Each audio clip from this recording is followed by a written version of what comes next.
Allô, Denis. Allô, Chantal? Denis, j'ai une petite question pour toi ce matin. Oui. Il y a plusieurs personnes qui ont fait la trilogie, Oui, puis ils aimeraient ça continuer de cheminer, puis je ils le aimeraient sais. savoir si tu as quelque chose à leur suggérer. Oui, ben, on va faire une autre trilogie. Dans le fond, on va l'appeler la trilogie 2. Fait que là, on avait fait dans la première la définition de la programmation de l'âme. Ensuite de ça, on avait fait la fusion de l'esprit.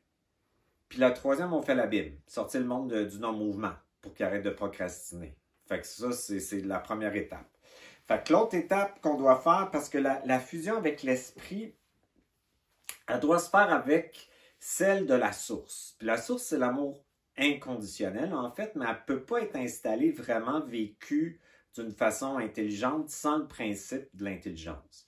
Fait que le quatrième, là, ça va être la connexion avec la source au point zéro, dans cette non-dualité-là, mais incarnée avec l'intelligence qui la structure pour l'incarnation terrestre. C'est bien important de la faire en fonction de l'esprit, parce que sinon, ça fait des gens qui, par cet amour-là, sont naïfs, sont abusés, se culpabilisent et donnent tout l'amour qu'ils ne peuvent pas s'offrir aux autres. Fait que c'est très important d'inclure ça.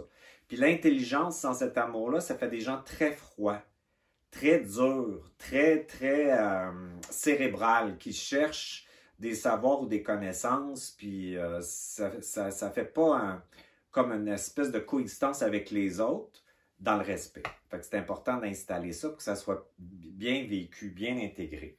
Le cinquième, c'est l'expansion, parce que quand on fait la connexion avec l'esprit, évidemment, il arrive une expansion, c'est que vibratoirement, dans cette vibration-là, on résonne.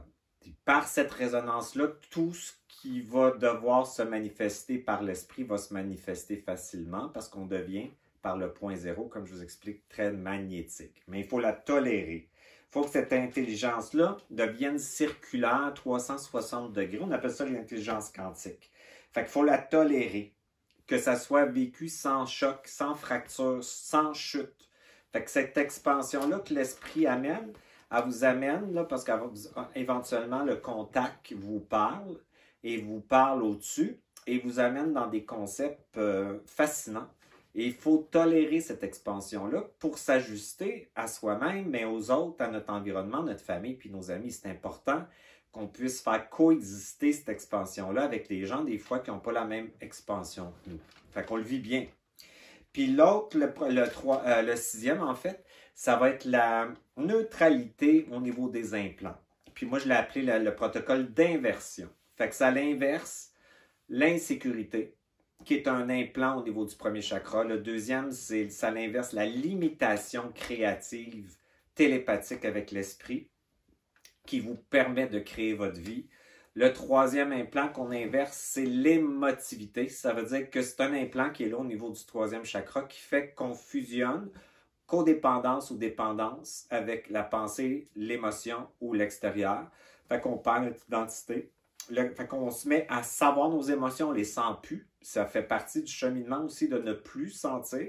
C'est une adaptation aussi, il faut bien le vivre. Le cinquième, c'est un implant qui s'inverse au niveau du cœur. Le principe de l'amour s'installe et c'est pas du tout le même amour conditionnel de l'âme. Après, c'est l'expression de soi. Ça veut dire que par la parole, on définit qui on est et on définit le réel. Vous vous mettez à parler pour définir les situations ou les événements ou qui vous êtes par rapport à la réalité. C'est vraiment intéressant parce que la parole, dans l'esprit, est plus vite que la rationalité. Donc, ça veut dire que ça parle au lieu de réfléchir. C'est extraordinaire, puis ça aide beaucoup les gens qui ont la blessure du rejet, les fuyants, qui ont de la misère à parler des émotions, parce que ça parle avant le rationnel. Ensuite de ça, il y a la vision. Ça veut dire qu'on voit la matrice après. On la voit avec des décalages au niveau de l'espace-temps, on la voit au niveau des implants de la technologie, on voit les entités évidemment, mais les structures de mensonges sont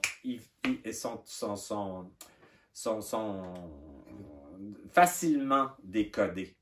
Donc, c'est une vision du réel, de la réalité, une perception de la réalité qui change totalement. Puis après, ben, l'implant qui nous connecte à la Trinité, qui est l'Esprit et la Source. s'inverse, c'est-à-dire qu'on reconnaît notre déité. Fait que c'est tout un processus.